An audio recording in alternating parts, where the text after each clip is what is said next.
So by now, if you follow my channel, you guys are aware that I absolutely love anime. So it comes as no surprise that when Jump Force got announced back in 2018, I was all over it. Seeing a brand new anime collab game on the modern consoles joined together with a ton of new hype anime that had just recently released. Today, I wanted to discuss the rise and fall of this game and why it's no longer available to purchase.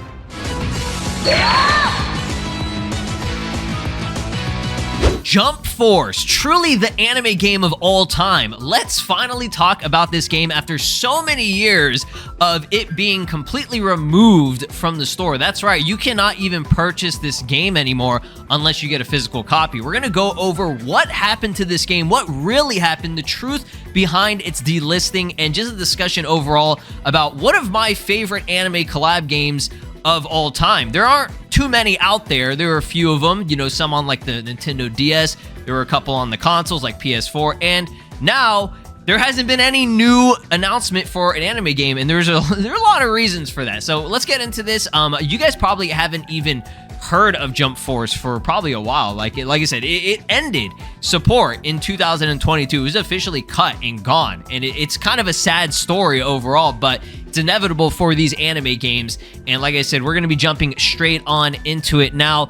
This game was revealed back in 2018. It was the June of 2018. It got revealed out of nowhere at the Xbox press conference. That was when E3 was a thing, right? We had press conferences, you know, not just like these random little announcements that are like pre-recorded. No, this was like a live event, and they had this, you know, revealed. And honestly, I don't think anybody was expecting a new anime jump, like Shonen Jump collab game, right? Like I said, we've had a few of them, but this was for the 50th anniversary of Shonen Jump, the weekly Shonen Jump. And me being there watching this live, I was bored out of my mind watching the Microsoft, you know, Xbox press conference. I just don't really, I don't even own an Xbox One or even a Series X or whatever. I just usually play PlayStation. So I was just sitting there kind of like, all right, we'll watch this. And honestly, the main reason I was watching it was for either a Dragon Ball game announcement or some other anime game announcement. Okay, for whatever reason, they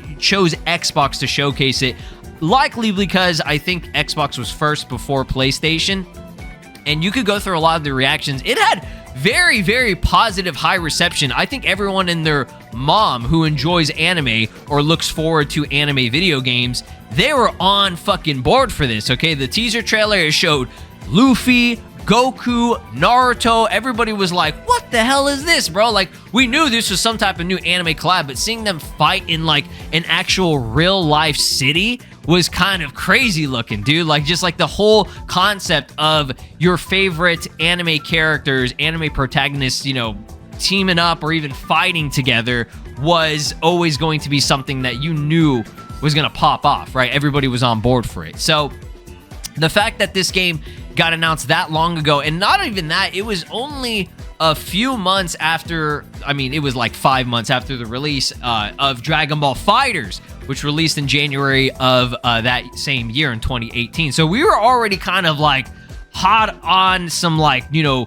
Dragon Ball anime video games. Like, this was one of the best anime games ever created, Dragon Ball FighterZ, you know, that, you know, had people thinking, wow, we are so back. Like, we are in this new generation of anime games where we're actually getting a true fighting game that's at the competitive level that's going to be at tournaments like Evo and shit, okay? So I don't know if really anybody was thinking that, you know, Jump Force was going to be that level, but the fact that we were getting another anime fighting game was truly magnificent. So this game had a pretty decent run. It was, I think, 2 seasons of DLC overall, and they started releasing them a lot slower once they got to season 2. Now, you can judge a game's performance and how, you know, well it's doing in terms of sales and everything by the DLC, right?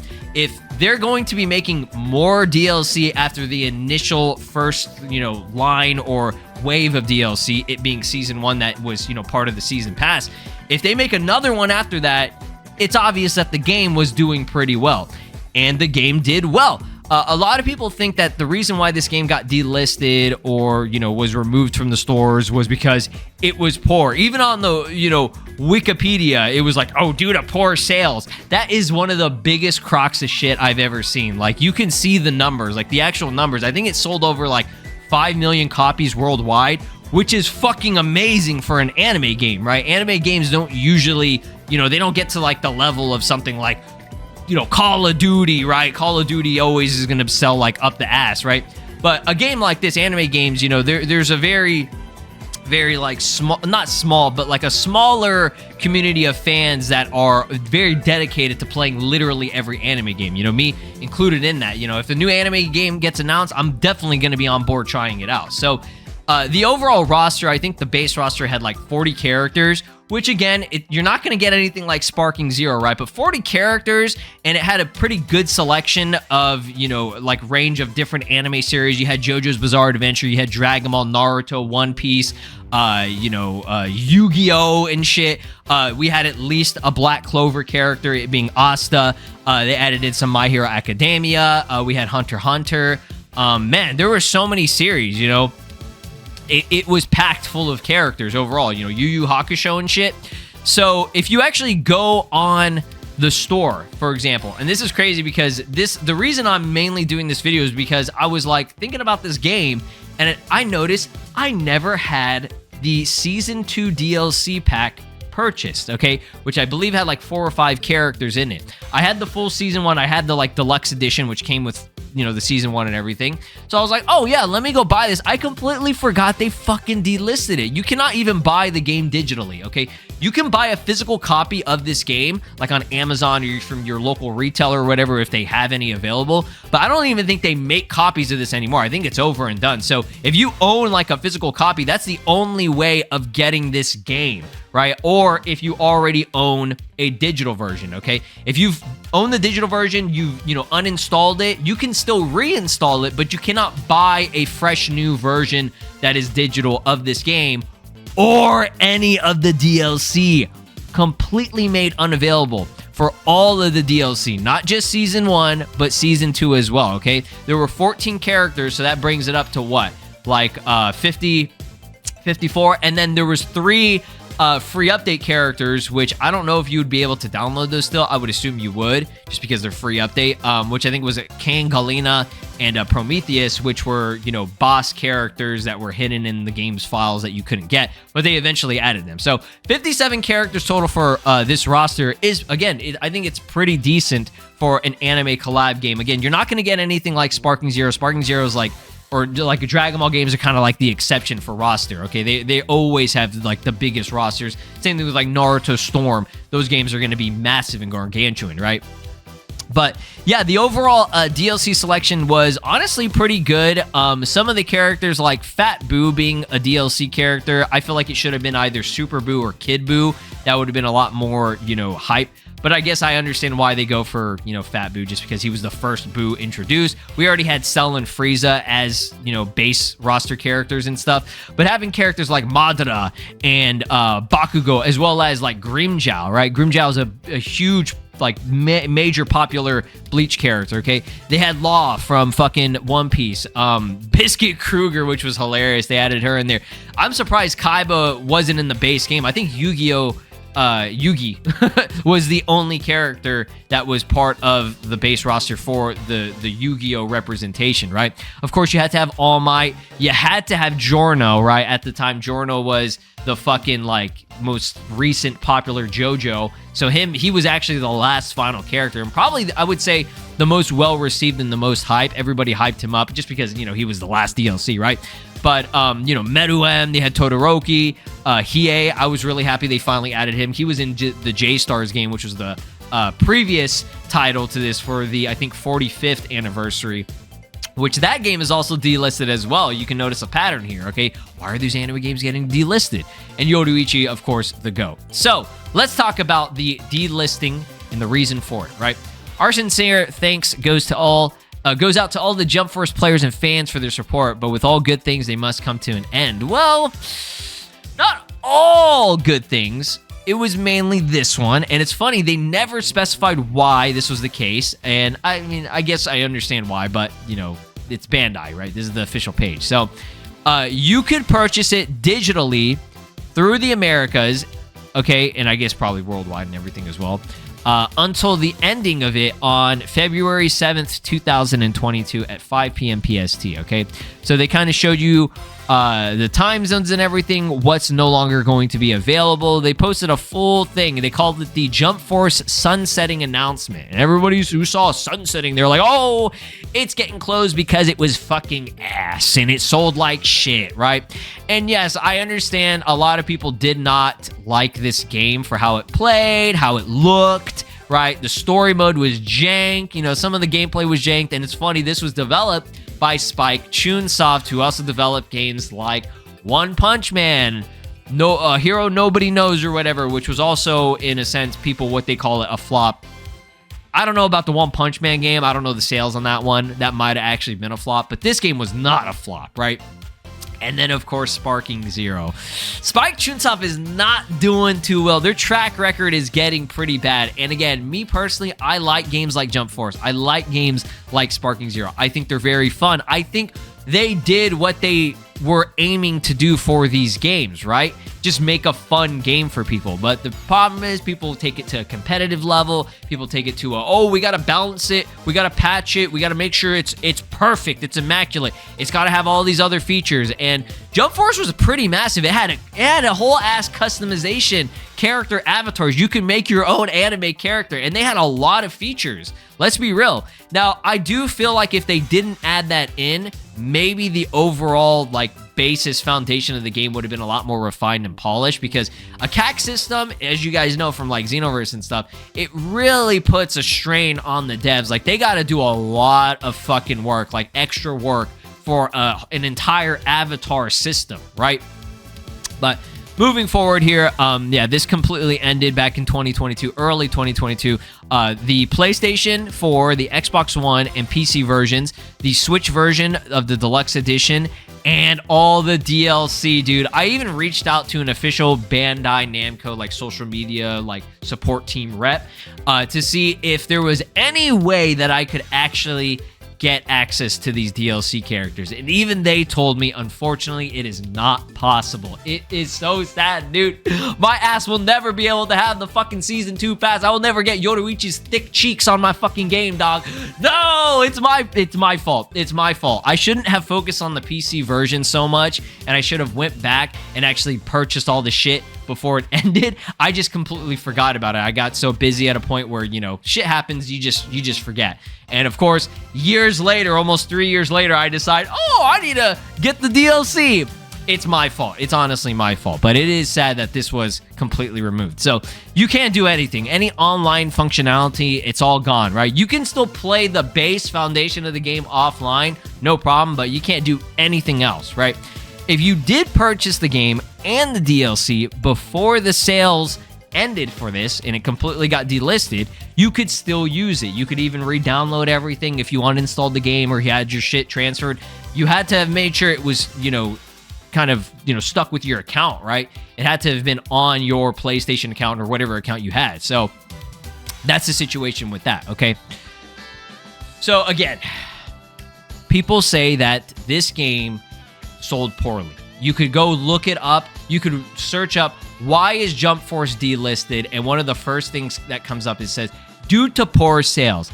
This is false. This is the biggest crock of shit. I said it at the beginning of the video. Shout outs to my boy Andy Plug Media. This dude is an actual, he knows his shit when it comes to anime games. This is your source, for actual numbers and, official shit when it comes to these anime games and trying to understand this. And this is why I'm making this video. It's just so interesting to me. I love looking at how a game performs for anime games, why certain things happen for these games, what reasonings behind it are, and that's why I follow this guy. And I would give you guys a recommendation to follow him if you want information on this type of stuff and his insight, his knowledge on it, okay? I've learned a lot from this dude in the past, couple of years, and it's just always fun to see what he has to say about this stuff. So these are official numbers that are being brought up either by official accounts like Bandai Namco or like an official Naruto account or official Dragon Ball account, and these are all accurate, right? So the highest selling anime games, these are the top 10 highest selling anime games of all time. Most recently updated on February 11th of 2025 this year, only a couple of months ago, okay? Jump Force is number 6 on the top 10. That's really fucking good, with a little over 5 million copies sold, 5.16 million copies sold, okay? I believe that also does include digital and physical, okay? Again, you can buy physical copies right now, so I don't know exactly how accurate this is, but everything else seems to be in line with what I've seen from official accounts. Like Demon Slayer Hinokami Chronicles, I think recently got announced that it sold over 4 million copies back in December of 2024. We know that Sparking Zero has sold over 5 million just because it was such a huge fucking game, and the game has only been out for, a few months or whatever. Like, 5 or 6 months, 7 months now. Xenoverse 1, 5 million. One Piece Pirate Warriors, 4 million. Persona, I think that's Persona 5. Royal, whatever. I don't play Persona. 7.2 million. Kakarot, 8 million. Xenoverse and Fighters tied at 10 million. And of course, the best-selling anime game of all time, still at the top, Naruto Storm 4, 11.88 million, almost at 12 million copies sold for that fucking game, dude. That's very impressive. People love the Storm series because they cook. They cook.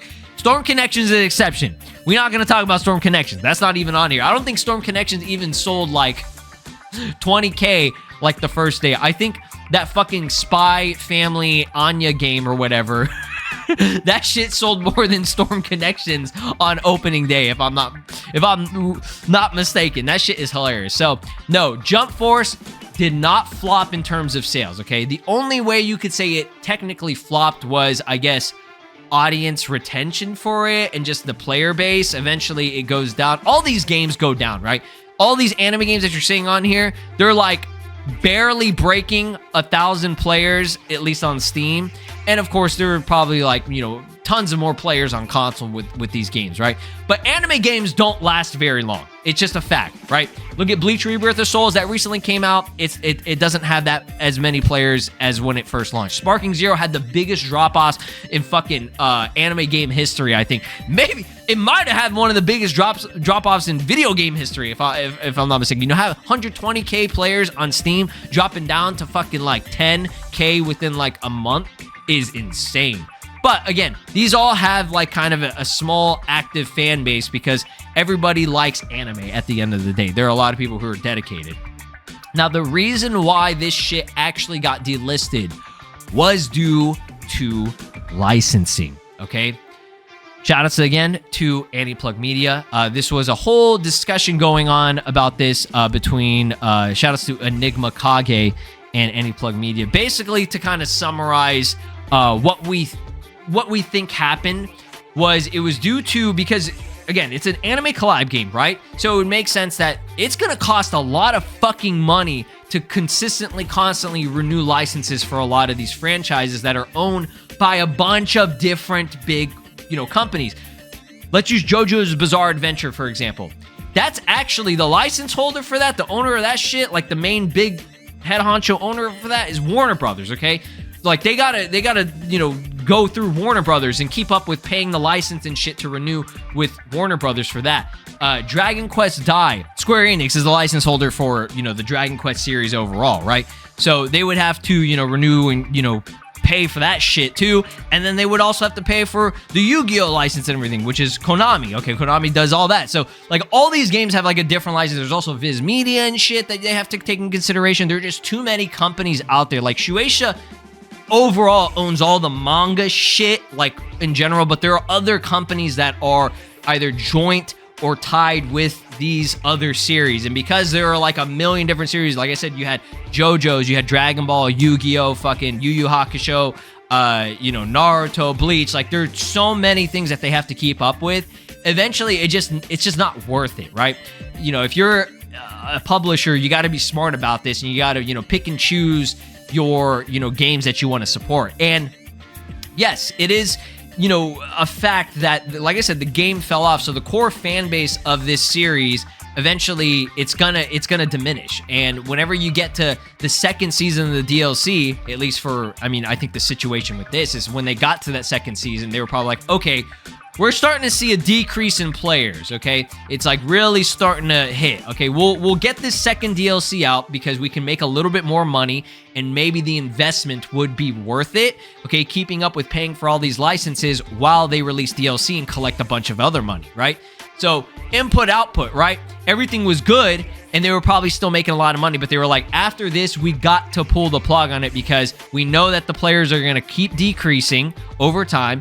And by this time, I mean, if it was like what, for example, a season 3 coming out in 2023 or later 2022, I still do think that people would, you know, get back into the game via the DLC and play the DLC, but it's not going to last very long. They were releasing only one DLC character every couple of months, right? That's a very long wait after the very first season, which they were releasing 2 DLC characters every few months, okay? It was like an actual pack. But this one, they were like, oh, fuck, we got to do one fucking character, right?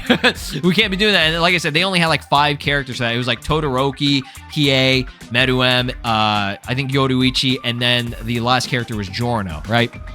So DiGiorno's Pizza was like, fuck, we can't be doing this anymore. The license for the pizza is getting too expensive. So in all honesty, yeah, that's the situation. I think that is a very accurate, you know, reasoning behind it. And it's the same thing with J-Stars, right? They got to keep up with all these fucking licenses and it just becomes too expensive. Now, I can't remember if J-Stars had DLC or not. Again, I wasn't really, you know, following too many anime games at that time, especially an anime collab. So I don't recall if there was. There might have been some, but Jump Force was definitely, you know, when DLC was starting to pick up like crazy. They were like, oh, we got to make as much money as possible from this shit, right? So that's probably why a season 3 either was scrapped or they just didn't want to do it and they decided to just completely end support for this game because it was just getting way too expensive for Bandai. They were like, fuck it, we cannot do this shit anymore. Let's move on to the next game. And then that's eventually when, you know, Spike Chunsoft decided that they were going to pick up Sparking Zero. I think they probably already had Sparking Zero because it was like, what, a 5-year in development type of thing. So yeah, I think it was like during that time of Dragon Ball Super Broly, as well as when Jump Force released, they had already, you know, had Sparking Zero, you know, set in motion. Like it was already a thing. And then after that, they were like, all right, we're going to develop this shit, get it out there for 2024 release. And then here we are in the same situation, right? With another Spike Chunsoft game that completely fell off. But people are not understanding that it wasn't due to poor sales. Like these games, they did not sell poorly. Again, to remind y'all, this shit, all right, this shit, 5.16 million and Sparking Zero 5 million with only a few, you know, it hasn't even been out for a full year yet, right? These games sell very, very well, right? It's just that eventually they fall off. That's just the life cycle of an anime game and just a video game in general, right? Unless you're a game like Marvel Rivals, for example, which is, you know, going to have consistent updates, or Fortnite, which, you know, Battle Pass and all this stuff. Like with their consistent, you know, updates every week, every couple of weeks, every month, right? You're going to get support constantly for a game like those, right?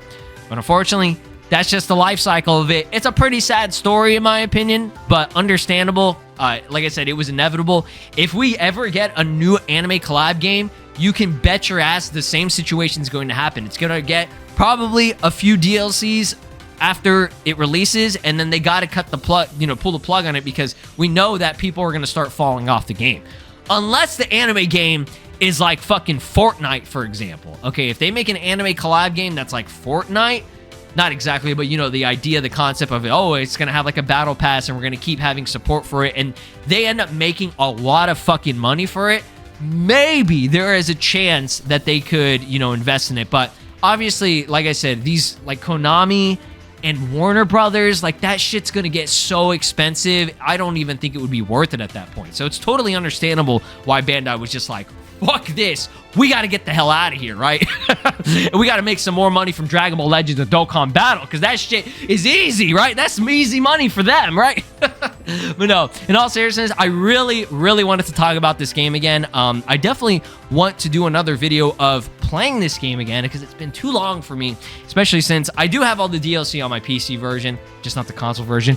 Christ. But yeah, y'all let me know down in the comments below. Did you enjoy this game? Would you like to see another anime collab game in the future, right? I think overall this game, just like Sparking Zero, did what it really needed to do. It accomplished what it needed to do, was celebrate, you know, your favorite series coming together. Same thing with Sparking Zero. It was a celebration for the 40th anniversary in a sense, right? And it did what it needed to do. They added a shit ton of characters. The gameplay's fun overall, right? If you don't fucking play ranked and, you know, get people who are going to be spamming shit and being toxic or whatever, every fucking game online has toxicity and shit. You know, Jump Force had the same problem. You know, it's just, that's how it is, right? This is how it is. So, until then, we have many other anime games to look forward to this year, which is kind of crazy. We have the Hunter x Hunter 2D fighting game by, what is it, Bushiroad Games or whatever. And I think Arc System Works also is helping with that as well. So you can expect that game to be a fun competitive fighter. Maybe it's not visually the best looking, you know, anime game and it looks very, very outdated, but it's still going to be a very fun game. We have that coming out in July. And then we have Demon Slayer Hinokami Chronicles 2, which again, very popular game. Looks very fun. They recently announced Tengen's fucking wives that you can use in the game. So the roster is going to be pretty cool. That's coming out in August, right? So we got a lot of good stuff to look forward to. Thanks for watching. Drop a like, subscribe here on the channel, ring my notification bell. I'll see you guys in the next one. Peace out. This is Broly, and you are watching SLOplays. Make sure to subscribe, or else I'll destroy your entire planet.